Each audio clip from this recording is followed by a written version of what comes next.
Hey there, awesome, gorgeous people, property princess. It's Monday, so we've been through a lot together to get to January 8th. We've gone through the heavy minuses, and now to start our Monday, another little bit of snow. No big deal, right? It doesn't stop us from planning our business and getting things together. So 2018 is really more of a year for me for empowerment, growth, development, and determination. So I hope that is some of the things that resonate with all of you. And I found this really cool article that I didn't think that just applied to me and that I needed to share with all of you. So the National Association of Realtors came out with a little article on 7 ways to boost your business in 2018. So I thought this would be interesting for all of us. And one of the ways we do this is through SMART goals. Now, I know we've all heard of this. So we're talking about specific, measurable, achievable, realistic, and timely. And we've probably all heard of them a million times. But what the key here is, I'm going to simplify this article to those 7 things that we can all do. And they're little baby steps, let's just say, right? It takes 21 days to really inhibit and utilize a habit. So let's not focus on getting into a habit, because that's always a challenge, right? When we set up something, it's just getting into a routine with things. And that way it becomes a habit. We adopt it easily. So with saying that, let's look at the first thing. So if we all have teams or people in our lives, it's making sure that we give them a little bit of praise. Even I call it love. So giving them a little bit of love, just gets them off the rocket and gets them rocking and rolling.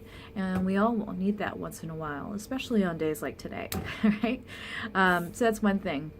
And then, of course, the second thing is staying calm. We know that there's things that are going to happen, and no matter what, it's keeping it cool, staying light.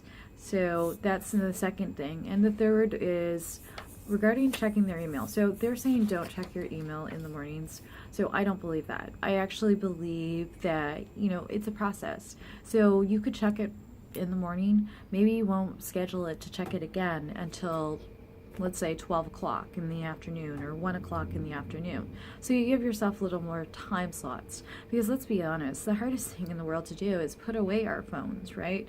So, or any kind of technology. So I think it's easier if we take little segments instead of totally breaking apart, saying I'm not going to look at my phone in the morning and I'm totally going to get into all of this work. And realistically, the minute we hear it go off, distraction, it comes in, it sets in. So really, I would say take more increments than anything else. And number 4, only do what's important. So we always have a list or completed or plan of things that we want to get done, and it's looking at those activities and actually getting through them.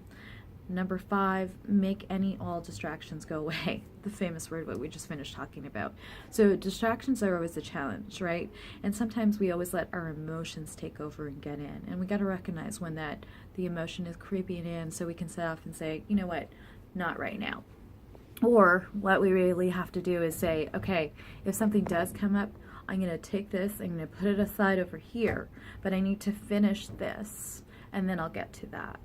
Right? It's prioritizing and knowing when it is a distraction, when there's something else that really needs your attention. And maybe it's those 2 major things that you promised yourself that you were going to get done today.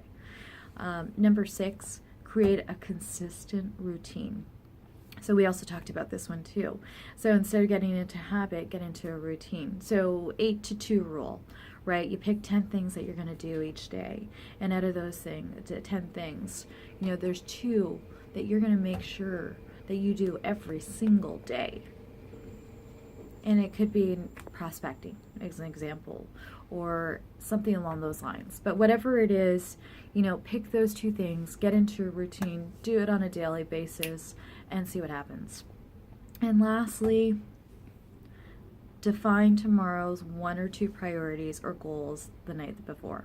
So it's more pre-planning. Every time we get up each morning, we know what needs to happen in our routine from X to Z. But it's also making sure that we plan ahead. So the night before, our subconscious and our conscious mind are soaking in all those things.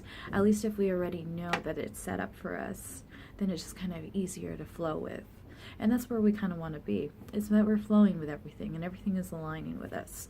Anyways, those are 7 awesome new boost techniques from NAR, National Association of Realtors, that I thought I would share with all of you. If you have any questions, message me. Love to hear from you, or tell me what's working for you. Talk to you soon. Bye-bye.